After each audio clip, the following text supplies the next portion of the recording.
Salamat muli sa panibagong pribileyo na pinagkaloob ng Diyos sa araw nito. Salamat din sa mga testimony, sa mga encouragements kung magitan ng testimony na tunay nga.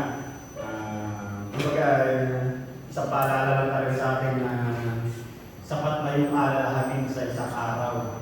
Kumbaga sa salita ng Diyos, sabi nga sa Mateo, sapat na yung alalahanin sa isang araw. Kaya, kumbaga, yung bukas, huwag mo na munang isipin kasi sapat na yung problema mo sa isang araw na yun eh. Kaya lalo lang sasakit ang ulo mo kung lagi mong dinadagdagan na hindi pa naman nangyayari. Basta ipagkatiwala lang natin sa Panginoon na kaya nga tayo mananampalataya, na buhay sa pananampalataya, pinagkakatiwala natin lahat sa ating Panginoon. Yun din yung talagang isang tinuro ng Panginoon sa akin na sa buhay pananampalataya, sapat na yung alalahanin sa isang araw. Kasi nagkakasala ka lang kapag yung dinadagdagan mo. Hindi pa nangyayari eh. Kumbaga, meron ng alalahanin sa araw nito, tama na yun. Ipagkatiwala lang natin lahat sa Panginoon at ang Diyos na kikilos sa bawat buhay natin. Kaya ayun nga, isang tawag lang, isang post lang, may mga ragazzi dyan, o kung may mga walang trabaho dyan, kapag nanganak, hindi siya magbantay, hindi siya pwede magbantay. Oo. Kahit kami no, sa gano'n eh. Iwan mo yung anak mo sa. Ayun na, iwanan ko lang. Kaya maraming yayo, maraming lita na kapag kasi na si Peyton nung pinanganak, kumbaga ganun din eh. Kumbaga, hindi mo alam pa rin nung mapupunta. Kaya kasi Seiya, may nakarating na sa Palermo. Yung tinuturuan niya yung bata hanggang ngayon, nagpapatutor pa hanggang ngayon, nakarating na sa Palermo. Kumbaga, nandiyan dyan, kaya na tayo magkakapapiran tayo magtuturo. Alora, salamat sa panibagong pribileyo na pinagkaroon ng Diyos. At patuloy nga natin pag-pray din yung ating mga kapatid na may mga karamdaman.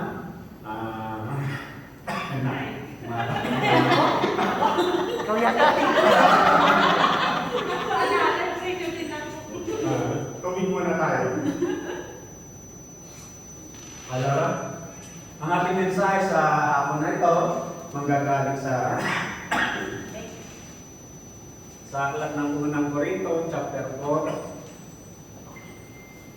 verse 1 to 5. Ang sabi niya rito sa mabuting balita,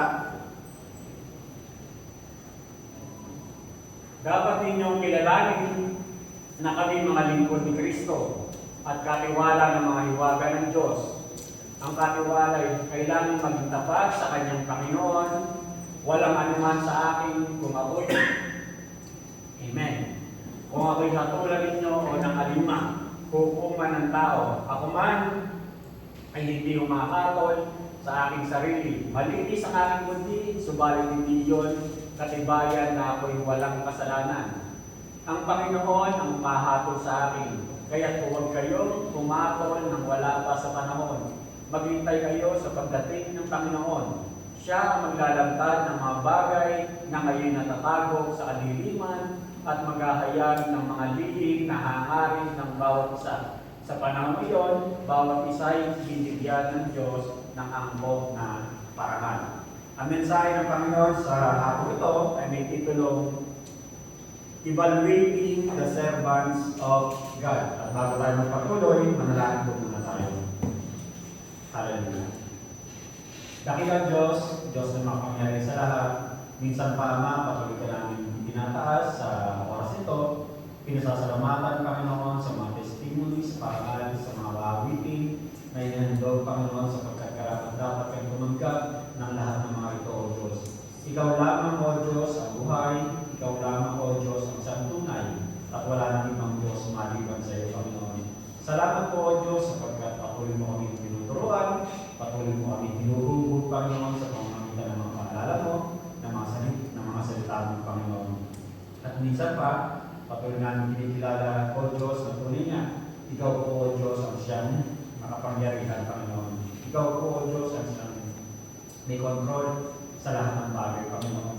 At minsan pa, Panginoon, patuloy kami nilalapit ang aming mga sarili na tunay nga kung may mga bagay na hindi namin ibibigay tabi sa iyo. Patawad po, Panginoon, sa mga pagkukulang, sa mga bagay na naisip, na sa aming nagawa noon.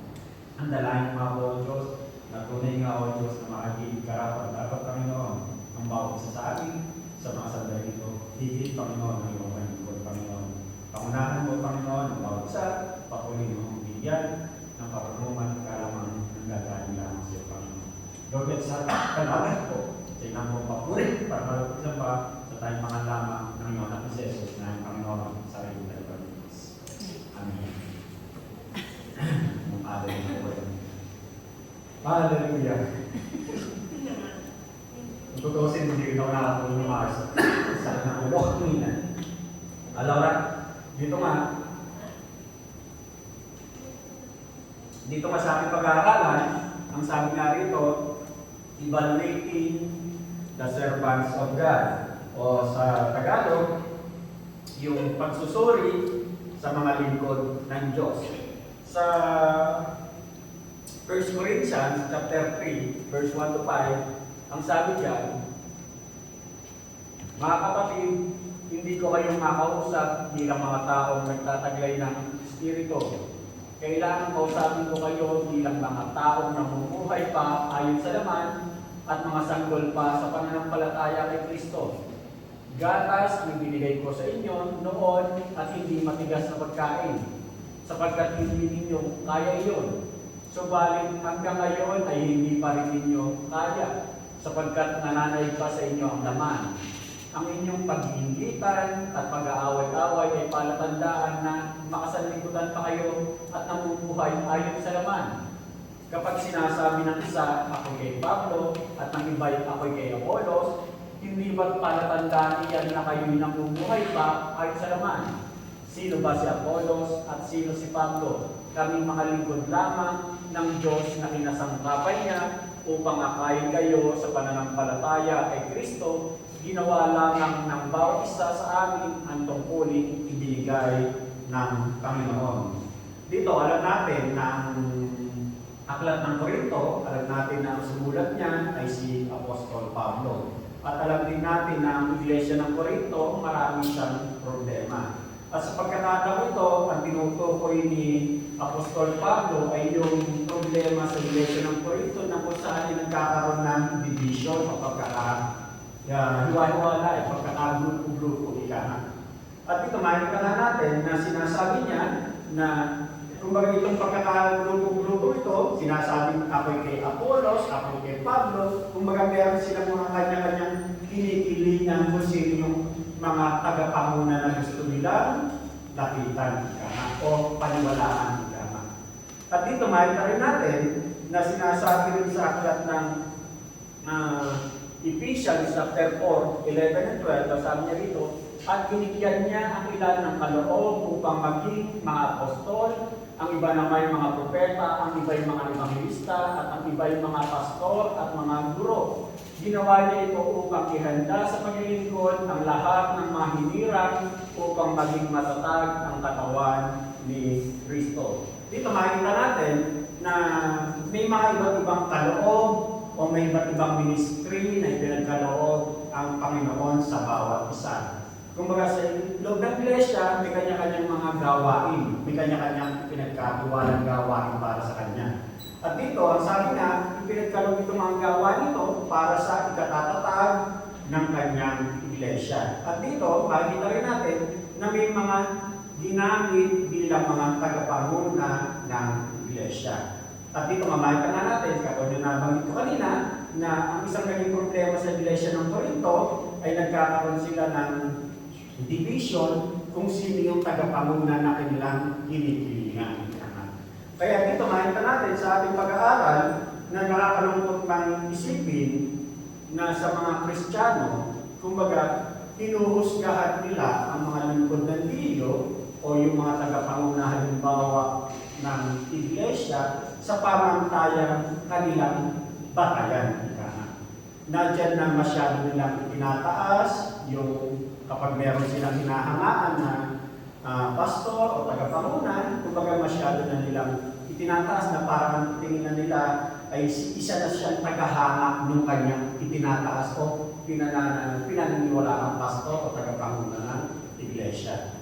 O minsan naman, dahil sa kanyang panghuhusga, ay dahil hindi niya gusto yung kanyang pastor, yung kanyang tagapanguna o lingkod na tagapanguna ng iglesia, kumbaga, dahil hindi nga niya gusto, ang tinginan niya, lahat ng mga ginagawa niya ay kanya nang pinupuna o naging kritiko na siya ng isang lingkod na yun.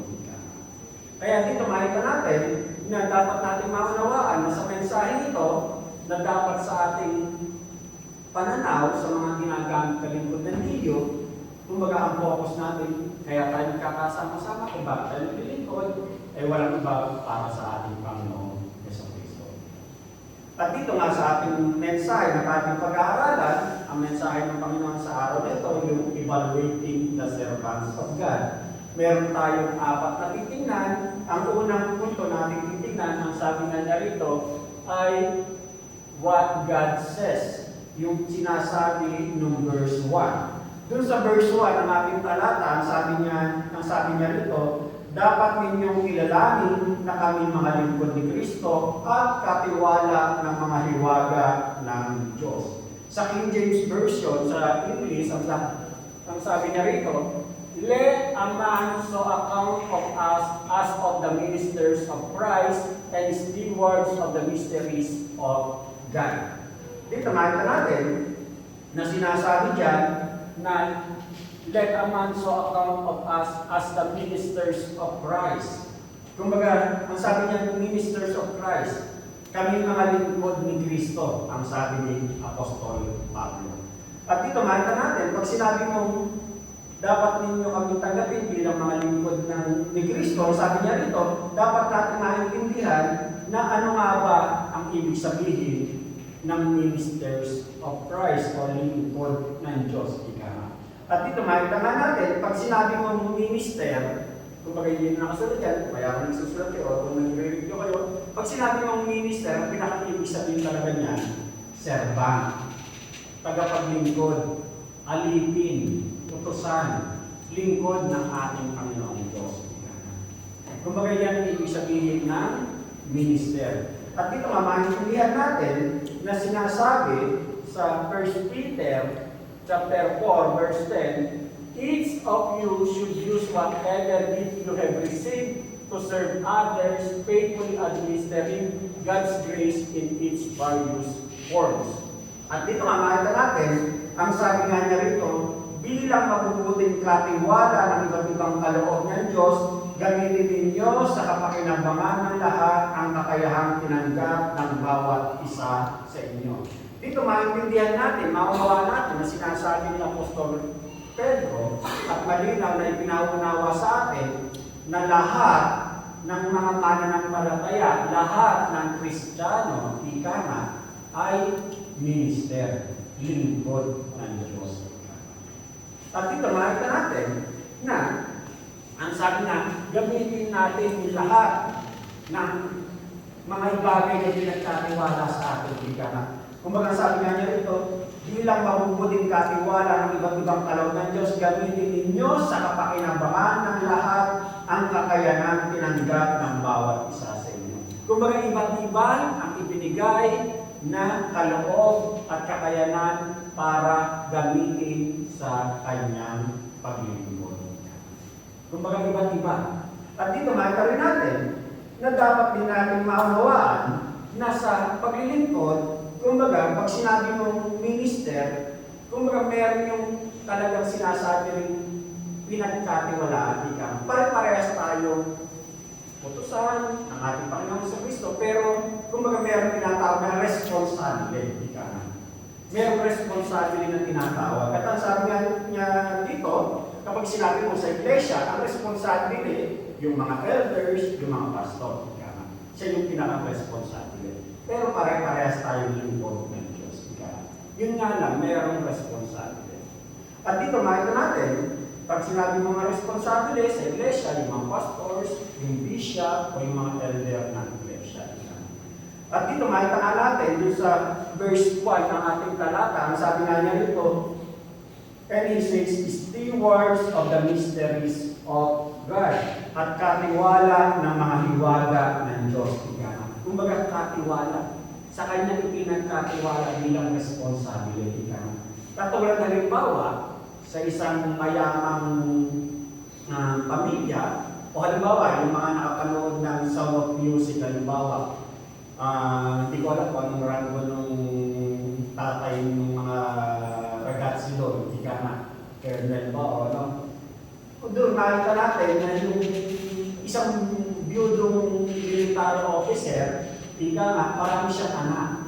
Marami siyang mga katulong, pero meron siyang isang mayordoma na siyang pinagkakatiwalaan, na itong mayordoma to, siya yung bahala para sa asikasuhin yung kanyang mga anak, asikasuhin yung kanyang mga ari-arian, asikasuhin kung paano niya pasusunodin o ibibigay ang responsibilidad ng kanyang kapwa mga katulong din. Ganon din sa iglesia, ika nga. Kumbaga pare-parehas tayo mga lingkod, pare-parehas tayo mananampalataya, pero merong responsable bilang isang responsable ng iglesia. Ika nga. At dito, makita rin natin, sinasabi nga dun sa Titus 1:7, since an overseer is entrusted with God's work, he must be blameless, not overbearing, not quick-tempered, not given to drunkenness, not violent, not pursuing dishonest gain. At dito ang sabi nga sa Tagalog, bilang katiwala ng Diyos, kailangan walang kapintasan ng isang tagapangasiwa ng iglesia. Hindi siya dapat mayabang, hindi magalitin, hindi laseko, hindi makusok o sakin. At ito nga makita natin na merong sinasabing katiwala o tagapangasiwa ng iglesia. At dito makita nga natin na nandiyan nga yung halimbawa yung pastor o bishop bilang isang katiwala o tagapangasiwa ng iglesia. At dito makita rin natin sa pangalawang punto, nung ating pangalawang punto, ang sabi na niya rito, the essential requirement. Yung mahalagang kailangan. Doon sa verse 2, ang sabi niya rito, ang katiwala ay kailangan maging tapat sa kanyang Panginoon. Kumbaga yun yung essential requirement. Yung maging tapat siya sa kanyang Panginoon. Kadalasan niya kasi, dahil nga kapag ang pastor o ang siyang tagapagpahayag, ang siyang laging nasa harapan, siya yung kanyang, nandiyan yung binabalutarin ng mga nasa tagapakinig, kung paano niya ibabaluta yung tagapagsalita, o yung pastor, o yung tagapanguna, yung gana ng iglesia. Nandiyan na sa kanyang pagbabalutan niya, yung pagsusuri niya, tinitingnan niya kung paano siya magsalita, pinapanood niya kung paano siya magkomportable sa kapwa niya mananampalataya, tinitingnan kung mahusay ba siya mag-English, tinitingnan kung paano siya pakitungo sa kapwa niya, anong educational attainment niya, ika na. Yan yung mga kadalasan tinitingnan ng mga nakikinig o nag-oobserba sa tagapagsalita. Kumbaga mga batayan na kung paano niya sinusuri o ina-examine o binabalutang ika na yung isang pastor o tagapagsalita ng iglesia o tagapanguna ng iglesia. Kumbaga dito nakikita natin na kung paano niya hawakan o pangunahan ang iglesia kanyang pinangungunahan. Kumbaga dito makita natin na hindi naman pangit yung ika. Okay lang naman ika. Pero dito sa pinag-aaralan natin, ang sinasabing mahalagang kailangan o essential requirement na sinasabi dun sa verse 2 ay yung pagiging faithful, pagiging tapat. Pag sinabi mong tapat, ika nga, yung mapagkakatiwalaan, trustworthy. Yun yung essential requirement na sinasabi para sa isang tagapangasiwa o tagapaglingkod o tagapanguna ng iglesia o tagapagturo.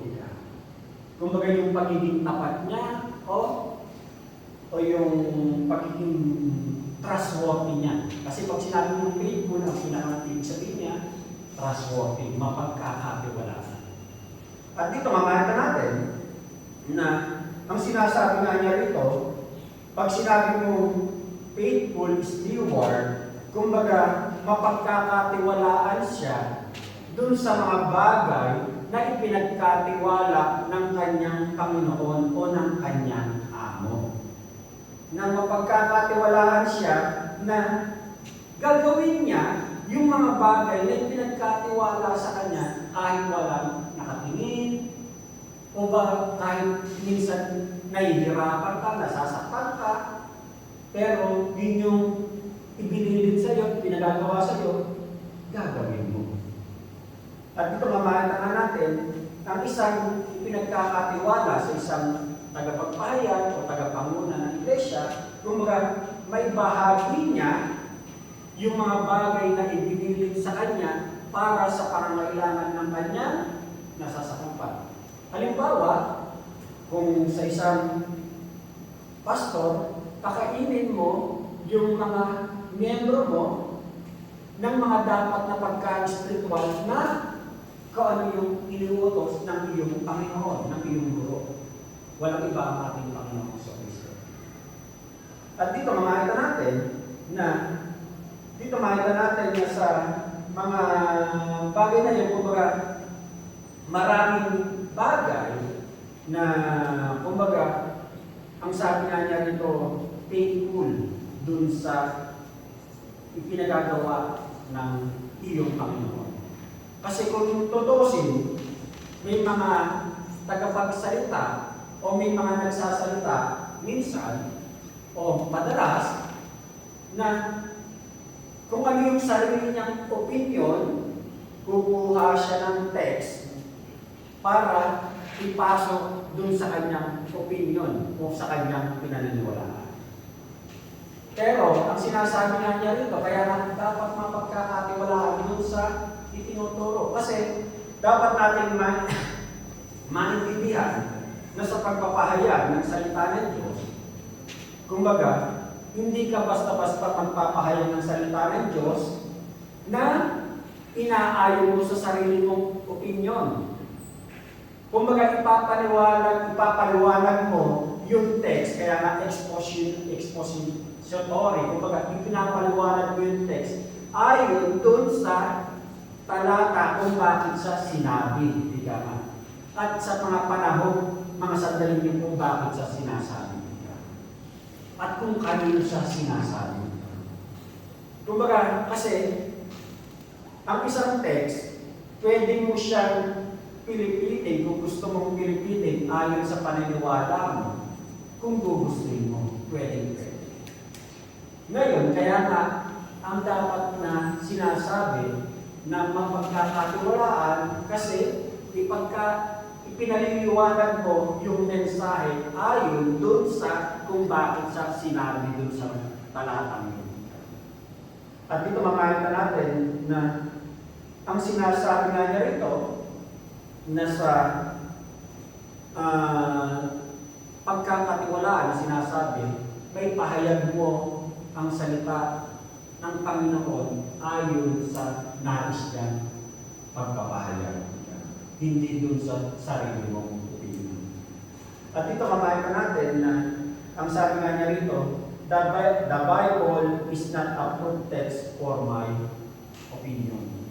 Hindi yung kapag may opinion ka, maghahanap ako ng text na babagay dun sa opinion. Hindi gano'n. Kumbaga, kung bakit mo ipinapahayag yung salita yun, kasi yun yung sinasabi ng salita ng Diyos. Yun yung nais ng paunawa. Kaya nga sabi dun sa Matthew 24, 45 to 47, sino ang tapat at matalinong alipin? Hindi ba ang pinamamahala ng kanyang Panginoon upang magpakain sa iba pang mga alipin sa takdang oras? Pinagpala ang alipin iyon kapag dinatnan siyang tapat na naglilingkod sa pagbabalik ng kanyang Panginoon. Sinasabi ko sa inyo, gagawin ko siyang tagapamahala ng kanyang Panginoon sa lahat ng mga ari-arian nito.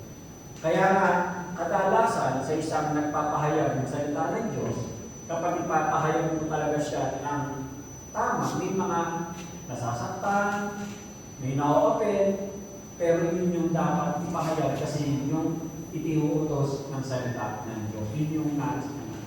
Kaya nga, ang sinasabi, kailangan kang maging tapat kasi huwag mong i-compromise yung salita ng Diyos dun sa nararamdaman ng mga nakikinig ka. Kung baga pinahayag mo kung ano yung dapat marinig ayon sa sinasabi ng itinuturo ng mensaheng pinigarinig.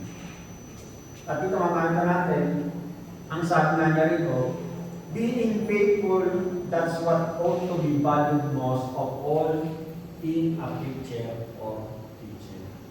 Na ibig sabihin, na talagang mahalagang katamian o kailangan ay yung katapatan kung paano niya ipinahayag o ginagawa yung tungkulin ipinagkaloob sa kanya, ipinagkatiwala sa kanya. Hindi yun dahil sa mahusay sa magsalita, magaling siya magpatawa, magpahayag, hindi siya nakakaantok mag-share ng salita ng Diyos, hindi sa mga pagmamalitika. Kundi kung ano yung itinuturo ng salita ng Diyos ang siyang kanyang pinahayag. Yun yung sinasabi ng mga talata dito sa verse 2, na yun yung mahalagang kailangan sa isang tagapanguna o tagapagpahayag o tagapagturo ng salita ng Diyos. At dito makakita natin, nasabi nga niya dito, faithfully feeding God's people with the truth of God's word. Na tapat mong pinakakain ng pagkain spiritual dun sa mga katotohanan mula sa salita ng Diyos. At ang sabi nga niya nito, faithfully giving to them what God has given for them to have. Yung tapat na ibinibigay sa kanila ang mga bagay na dapat nilang matanggap. At yung faithfully na ginagawa mo yung mga bagay na ipinagagawa sa iyo ng iyong Panginoon at iyong Guro. Walang iba ang ating Panginoon sa Diyos. Kung baga yun yung mga ginagawa natin o ginagawa rin sa tagapanginoon na dito o tagapanguna halimbawa at bilang tagapanguna ano yung number 1 na kanyang laboro ika magturo at manalangin sa kanyang mga kapwa mananampalataya. Kung bagay yung mga number 1 na pinagkatiwala ng Diyos bilang isang tagapanguna ng Iglesia. Kaya nga, kadalasan kapag nagtuturo, may mga nasasaktan, nag-iisod, kasi yun yung realidad ng mensahe na matanggap ng isang tagapanguna. Kaya nga dito makita natin, ang sabi nga sa Matthew 25:14-30, yung parable of the talents, yung talenghaga tungkol sa tatlong alipin. Dito, yung pamilyar ka sa parable of the talents, sinasabi na rito na may isang taong maglalakbay o may isang taong mayaman na maglalakbay at yung kanyang mga tauhan ay kanyang binigyan ng kanya-kanyang bilin. Binigyan niya ng 5,000, binigyan niya ng 2,000, binigyan niya ng 1,000. Ibig sabihin may mga kaloob na ipinagkatiwala ko sa iyo yung 5,000, ipinagkatiwala ko sa iyo yung 2,000, ipinagkatiwala ko sa iyo yung 1,000. Ngayon, paano mo gagamitin yung mga ipinagkatiwala kong salapi, ika nga, sa iyo? At ako'y mangibang lugar muna. Pupunta muna ako sa isang lugar, ang sabi ng amo. Ngayon, pagbabalik ng amo, ano ang magiging kahinatnan dun sa mga tao o sa mga utusan na kanyang binigyan ng kabilin na 5,000, 2,000, 1,000. Kung mga ginamit mo ba, pinagyaman mo ba, o itinago mo na? Kaya nga sabi, dun sa napagkatiwalaan, magaling at tapat na alipin. Kumbaga, sumama ka sa akin. Imbensya doon sa tamad, masama at tamad na lingkod. At dito mamahal natin na bilang isang katiwala na pinagkalooban ka ng kakayanan o mga bagay na pinagkatiwala sa iyo, paano mo ginagamit yung mga bagay na ibinigay at pinagkatiwala sa iyo ng Diyos? At dito nga sinasabi sa ating talata na ang essential requirement bilang isang lingkod ng Diyos, hindi yung mataas ang pinag-aralan mo, mahusay ka makisama, kung paano ka makituro. Kumbaga, hindi naman masama yun. Okay yun. Pero, ang essential requirement na sinasabi ay yung faithfulness. Yung katapatan dun sa mga bagay na ipinagkatiwala sa iyo. Paano mo ginagamit yung mga bagay na ipinagkatiwala sa iyo ng Diyos. At yung pangatlo, ang sabi niya sa pangatlo, the right attitude. Doon sa verse 3 and 4, ang sabi niya rito, wala ka naman sa akin kung ako'y hatulan ninyo ng alin ng hukuman ng tao. Ako man ay hindi lumahatol sa aking sarili, malinis ang aking budhi, subalit hindi iyon katibayan na ako'y walang kasalanan. Ang Panginoon ang humahatol sa akin. Dito makita natin na dapat natin maunawaan na isang pagpapala sa isang iglesia na kapag ang kanyang tagapagturo o ang kanyang tagapanguna ay ang talagang tinuturo ay yung katotohanan mula sa kanyang mula sa salita ng Diyos. Kumbaga isang pagpapala sa iglesia na yung katotohanan sa salita ng Diyos ang siyang sineshare ka. Hindi kahit may matisod o may masaktan ka. At ito makakita natin na sinasabi ka na sa realidad ng buhay na minsan hindi ito yung nagiging evaluation na tinitingnan ng ibang tao.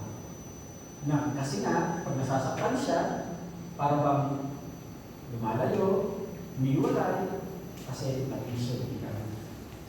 Pero isang pagpapala na dapat mong maintindihan na yun yung kinakailangan mo. Na yun yung dapat na kainin mo bilang pagkain spiritual. Kasi bilang tagapaglingkod, bilang tagapagsalita, bilang tagapagturo, yun yung primary responsibility ng isang tagapagturo na ituro sa kanyang nasasakupan, sa kanyang iglesia, sa iglesia ng Diyos na pinagkatiwala sa kanya, kung ano yung kinakailangan ng mga tagapakinig. At dito makakita natin na dapat natin maintindihan na isang pagpapala nga sa iglesia na mayroong isang tagapagturo, halimbawa kami mga tagapagturo na hindi niya iniisip kung masaktan man yung nakikinig sa kanya o hindi na siya nag-aalinlangan na kumbaga, kasi kadalasan kasi sa nature ng tao ang laging pangamba niya ay yung sasabihin ng ibang tao. Kaya isang pagpapala sa isang iglesia na kung ang tagapagturo ay hindi na niya pinahahalagahan yung sasabihin o komento ng nakikinig sa kanya. Kasi ang pinapahalagahan niya ay yung sasabihin ng kanyang sariling Panginoon. Walang iba ang ating Panginoon sa Kristo. Kaya nga dito makikita natin na kasi ang nature ng tao laging iniisip yung sasabihin ng ibang tao. Eh kung sa realidad naman talaga, hindi mo naman talaga makiligis ang lahat ng tao. Lahat ay masasabi. Pero ang isang sinasabi na niya rito, kumbaga, ang pinakang boss natin, ang ating Panginoon, walang iba ang ating Panginoon sa Kristo. Lalo higit ang tagapagturo, kapag ang iniisip na niya ay kung ano yung sasabihin ng sarili niya Panginoon, hindi dun sa mga nakikinig. At dito makikita natin ang sabi nga sa verse 3, walang anuman sa akin kung ako'y hatulan ninyo o ng alinang hukuman ng tao ako man ay hindi humahatol sa aking sarili. Dito makita natin na sinasabi ni Apostol Pablo na kumbaga, dumating na ako sa punto na hindi na mahalaga sa akin kung ano ang iniisip ninyo. Hindi na mahalaga sa punto sa akin kung ano yung sasabihin ninyo. Ang mas mahalaga sa akin ay kung ano ang sasabihin ng ating Panginoon. Yun yung sinasabi ni Pablo. At dito nakita nga natin dito, sabi niya rito, ako man ay hindi humahatol sa aking sarili, sabi ni Pablo sa verse 3. Kasi, ang tao kasi, kapag humahatol siya, bias ka. Paano bias? Kasi ang lagi niyang tinitingnan ay yung magiging pabor para sa kanyang sarili. Kaya, maging si Pablo, hindi niya tinitingnan kung anong spiritual life meron siya. Kumbaga yung pinagkatiwala na niya sa Panginoon yun. Kasi alam niya na kung ako hahapon sa sarili ko, kumbaga, siyempre papaboran ko na nagiging matulog na ako. Kumbaga, ginagampanan ko ng tama yung aking pag-ibig. Kumbaga, yun yung nais paunawa ni Pablo. Maging siya lang mismo sa sarili niya, hindi niya hinahatulan sa sarili niya. Kasi kung siya ang hahapon sa kanyang sarili, ay itataas ko ang aking sarili. At ito makita natin, ang sinasabi na niya rito, na sa ating buhay spiritual, kung susuritin natin ating buhay spiritual, kumbaga, huwag natin tingnan yung ating sarili sa pamantayan ng ating sarili. Kasi nga, kapag sa pamantayan ng ating sarili, ay bias. Kasi kahit si Pablo, di ba, yun ang hindi niya inatuloy mo kanyang sarili. Kasi pag sinabi mong bias, kasi itataas mo yung sarili. Huwag mong tingnan sa pamantayan ng sarili mo. At dito makita natin, na sinasabi nga rin niya rito, ang dapat natin naunawaan na ang focus ng ating pamumuhay mananampalataya, ang focus ng ating pagiging Kristiyano, walang iba kundi ang ating Panginoon Jesucristo. Walang iba kundi ang Diyos. Yun ang ating titignan. Hindi yung, kasi kung sa sarili mong pananaw, ay talagang mataas ang tingin mo sa sarili. Ay, marami akong nagagawa sa iglesia. Kung wala ako, hindi lalakad ang iglesia. Pag umalis ako, manlulukay pa yung iglesia. Kumbaga, mataas ang tingin mo sa sarili. At ito mamata natin, ang pamantayan natin sa ating buhay spiritual, walang iba, kundi ang ating Panginoon Diyos, ang ating Panginoon Jesus. At ito mamata natin, dapat natin naintindihan na ang sabi na niya dito, dapat iugnay lang natin ang ating sarili, walang iba kundi sa ating Panginoon Jesus. Kumbaga, lakad lang tayo. Iugnay lang natin ang ating sarili sa ating Panginoon Diyos. At hayaan mo ang pagsusuri, ang Diyos ang siya gagawa. Kumbaga, ang Diyos ang siya gagawa. Hindi yung sarili natin o hindi yung sinusuri mo yung kapwa. At dito makita natin, sa puntong ito, kasi nga sabi ni Pablo, walang anuman sa akin kung ako'y hatulan ninyo o ng alimang hukuman ng tao. Ang sabi ni Pablo ito, hindi na mahalaga sa akin kung ano yung iniisip ninyo. Kasi sino kayo para humusga sa akin? Parang gano'n ang sinasabi ni Pablo. Ngayon, ang tanong ngayon eh, dapat ba ganon lahat ang magiging pananaw na ako'y miyembro ng iglesia eh, sasabihin mo sa sarili mo eh, bakit mo ako inuhusgahan? Pastor ka, bakit mo ako inuhusgahan? Tingnan mo sarili mo. Ganun din ba ang dapat pananaw ng miyembro? Kumbaga, dito makita natin na Parang ganun yung sinasabi ng mga, ganun yung pananaw ng mga nasa iglesia ng Corinto na bakit mo ako humusgahan? Kumbaga, ang Diyos ang siyang humusga sa akin. Dapat ba ang miyembro ganun din ang pananaw? Dapat natin maintindihan na dito, yung mga pananalitang yan, si Pablo ang siyang nagsasalita. Sino ba si Pablo? Dun sa verse 1. Minister, katiwala. Kumbaga, siya ang spiritual father ng iglesia. Apostol siya. Kumbaga, responsibilidad niya na ituwid, sabihin yung nais sabihin sa kanya sa pamamagitan ng ating Panginoong Diyos. Kumbaga yun yung, kaya ka siya responsible ipakain sa mga miyembro kung ano yung dapat nilang kainin.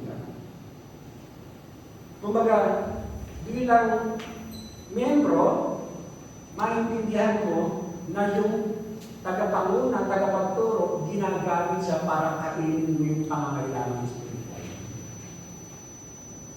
Kasi minsan, nagiging abuso na bakit mo inuhusgahan?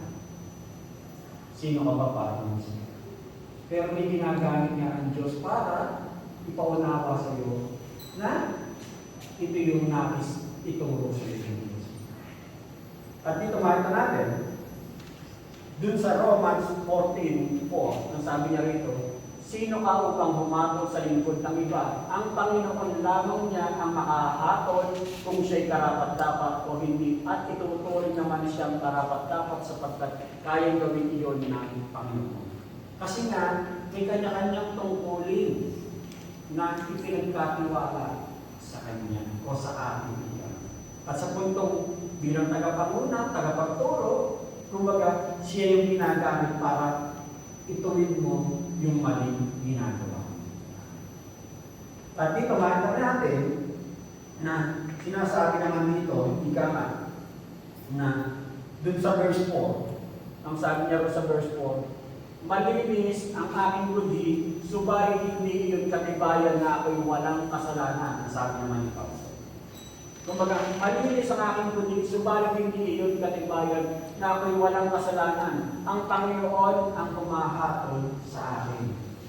Dito makita natin na sinasabi ni Pablo na clear conscience ako, pero hindi siya na perfecto.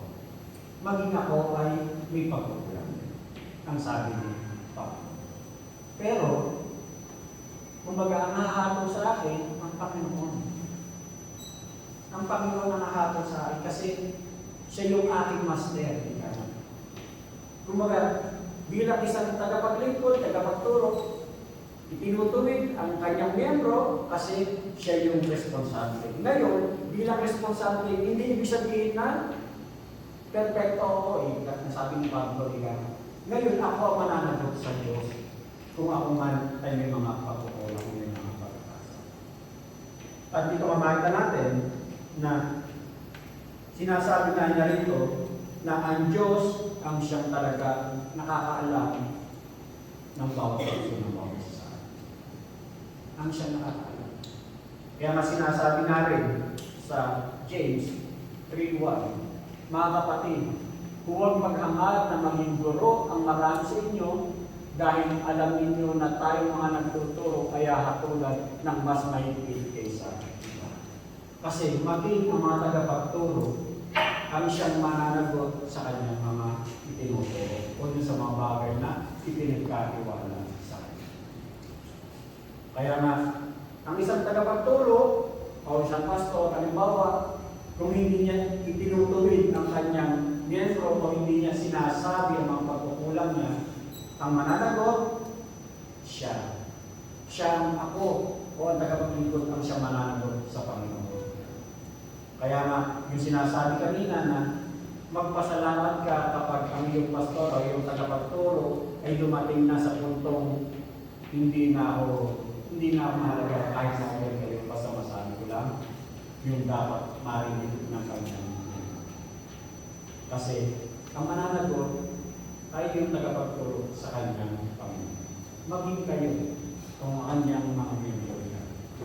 At dito mamayan natin na dapat natin maintindihan na ang ating pinaglilingkuran walang iba kundi ang ating Panginoon. Yun ang ating master. Siya ang ating tagapagturo. Siya ang ating guru. Yung pang-apat, ang sabi niya rito, the evaluation of a servant. Dun sa verse 4, verse 5 ang sabi niya, kaya huwag kayong humakol nang wala pa sa panahon, maghintay kayo sa pagdating ng Panginoon. Siya ang maglalantad ng mga bagay na ngayon natatago sa kadiliman at maghahayag ng mga lihim na hangarin ng bawat isa. Sa panahon yun, bawat isa ay bibigyan ng Diyos ng angkop na parangal. Ang sabi diyan, kaya huwag kayong humakol nang wala pa sa panahon, maghintay kayo sa pagdating ng Panginoon. Siya ang maglalantad ng mga bagay na kayo'y natatago sa kadiliman at maghahayag ng mga lihim na hangarin ng bawat isa. Sa panahon iyon, bawat isa ay bibigyan ng Diyos ng angkop na parangal. Sa Revelation chapter 22 verse 12, ang sabi niya rito, and behold, I come quickly, and my reward is with me, to give every man according as his work shall be. Pagdating ng ating Panginoong sa Kristo sa muli niyang pagbabalik sa ating pagharap sa Kanya, ang paghapon ng ating Panginoong sa Kristo, kumbaga, ang titingnan niya ay yung motibo ng ating puso. Yung laman ng ating puso. At ito mamakita natin na hindi yung mga bagay na nakikita niya o yung mga bagay na ginagawa na nakikita natin, kundi ang pinakang batayan ay yung motives of the heart, yung motibo ng puso. At dito makakita natin na sinasabi nga niya dito na yung, kumbaga, kaya nga sa pamantayan ng paghusga ng tao, dito natin nakikita na may pagkakamali. Kasi kung ano lang yung nakikita niya, yun yung kanyang hinusga. Kasi ang motibo, ang Diyos ang siya. At dito makakita natin na pinaalala sa atin na yung paghusga, hindi natin trabaho yan. Ang Diyos ang siya.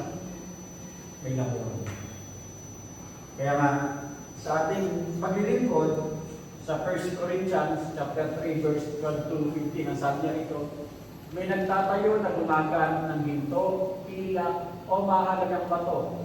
Mayroon namang gumagamit ng kahoy, damo, o dayangin. Makikilala ang uri ng gawa ng bawat isa sa araw ng paghuhukom, sapagkat mahayag sa pamamagitan ng apoy kung anong uri ang ginawa ng bawat isa. Kung ang itinayo sa ibabaw ng pundasyon ay hindi masunog, tatanggap ng gantimpala ang nagtayo noon. Ngunit kung masunod naman, mawawalan siya ng gantimpala, gayon may maliligtas siya, kaya lang ay para siyang may daan sa atin. Dito makita natin na kung anong klase ng yung mga paglilingkod natin, kung talaga bang may valore o wala. Kumbaga, masunod yan, kumbaga, maliligtas ka naman. Kaya nga lang, sa paglilingkod nga, ika nga, dito natin makikita na ginagawa mo na rin lang naman, pag hindi mo pa ibigay yung blessing. Para sa kayo, may valore yung mga pagpapagalan natin. At dito makita rin natin na sa 2 Corinthians chapter 5, 9 and 10. Kaya naman, ang pinakananais natin ay maging kalugod-lugod sa Kanya. Walang iba sa ating Panginoong sa Kristo, sa ating Panginoong Diyos, maging nasa katawang lupa o maging nasa piling na niya. Sapagkat lahat tayo ihaharap sa hukuman ng Kristo at tatanggap ng nararapat sa ating mga gawang mabuti o masama nang tayo nabubuhay pa sa katawan. Kumbaga mayroong panahon na haharap tayo sa Panginoon. Yung judgment na tinatawag. Sa mga Kristiyano, wala ng condemnation. Kasi ligtas ka. Ngayon, kung anong klase yung mga paglilingkod na ginawa mo, kumbaga, din natin makikita kung anong klase yung mga paglilingkod na ginawa natin. At dito nga makita natin, ang sabi nga niya rito, na yung mga bagay na hindi natin nakita, yung mga bagay na hindi natin nalalaman sa mga paglilingkod na yan, marireveal yan pagdating ng takdang oras. Kung sa pagpapahayag halimbawa ng salita ng Diyos ay may nasaktan, may na-okay, ngayon, pag na-reveal kung bakit niya inihayag yun, papuri. Kasi kung bakit niya inihayag yung mensahe. Maging sa paglilingkod na ginagawa ng bawat membro. Kung bakit ka nagpapapagal, nagpapakapagod, bakit ka nagpapakahirap, kahit ikaw lang halimbawa mag-isa ang kumikilos, kung tama ang puso mo, tama ang tingin mo, may balong. At dito makita nga natin na ang sinasabi nga niya rito, ihahayag lahat yan once na dumating na tayo sa pagharap natin sa ating Panginoong Hesus. At sa ating pagtatapos, ang sabi nga niya rito, evaluating the servants of God, dapat natin maintindihan, all Christians are servants of God. Lahat tayo mga lingkod ng ating Panginoong Hesus. At dito makitahin natin na be faithful to the gift that God has entrusted on you. Ang kailangan lang, maging tapat tayo dun sa mga bagay na ipinagkatiwala sa atin. Dun sa mga bagay na ipinagkaloob sa atin. Gamitin natin at maging tapat tayo dun sa mga bagay na ipinagkatiwala, ipinagkaloob sa atin. At ang sabi nga niya rito, have the right attitude to evaluate ourselves to the standard and example of our Lord Jesus Christ. At sa ating pagpasusuri na ating sarili, kung magagawang tingnan yung sarili mo, kasi bias nga yung sarili natin. Kung susuriin natin ang ating sarili, ang standard natin, walang iba, yung halimbawang ginawa ng ating Panginoon Hesus Kristo. Bagamat siya'y Diyos, siya'y nagpakababa para lamang siya'y makapaglingkod at gambanan yung pinagka-ministeryo, pinagkatiwala sa amin. In everything we think, we say, and we do, check if our motives are pure. Kaya nasa lahat ng ating mga iniisip, sa lahat ng ating mga sinasabi, sa lahat ng ating mga ginagawa, suriin natin kung tama ba, kung bakit natin ginagawa ang mga bagay. Manalangin ko ba? Minsan pa po, Ama, maraming salamat po, Panginoon, sa mga paalala mo na pinagkaloob sa oras ito. Lord God, dalayan mo po, Diyos, na tunay nga bilang paalala, bilang pag-isip, Panginoon, sa bawat isa sa amin, at ipanawa, pinanglawa mo sa amin, Panginoon, na tunay nga, Lord God, sa aming paglilingkod, ang isang kinakailangan, mahalagang katangian, Panginoon, ay yung pagtapat kami, Panginoon, sa mga bagay na ipinagkaloob at ipinagkatiwala sa amin, Panginoon.